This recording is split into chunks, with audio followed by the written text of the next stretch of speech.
Red போக உப்புமா செய்யலாமா? முதல்ல காய்கறி எல்லாம் வெட்டிக்கலாம். நல்லா பொடி பொடியாக நறுக்கிக்கலாம். எல்லா காய்கறியும் நல்லா பொடி பொடியாக நறுக்கிக்கலாம். கேப்சிகம், வெங்காயம் அவ்வளோ நல்லா ஊறிடுச்சு. இப்போ இஞ்சி நல்லா தட்டி போட்டுக்கலாம்.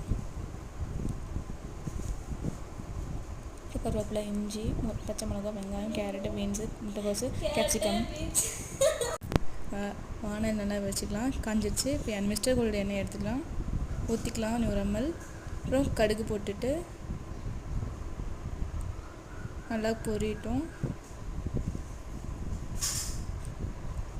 அதுக்கப்புறம் நல்லா பொரிஞ்சு வரட்டும்.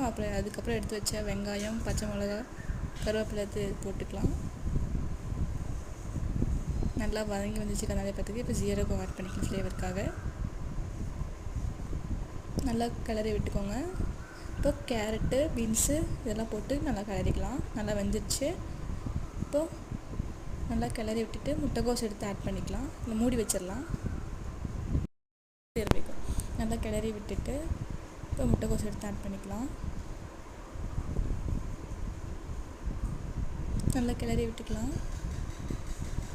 நல்லா குக் ஆகட்டும். இப்போ சால்ட் ஆட் பண்ணிட்டா கொஞ்சம் சீக்கிரமாக குக் ஆகும். நல்லா கிளறி வச்சுட்டு மூடி வச்சிடலாம்.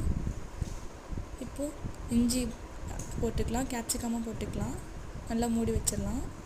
இப்போ நல்லா வெந்துடுச்சு. நல்லா கிளறிட்டு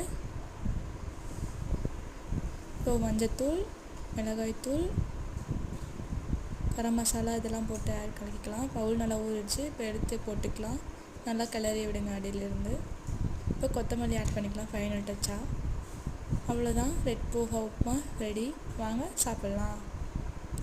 வாங்க இப்போ டேஸ்டிங் பார்த்துடலாம்.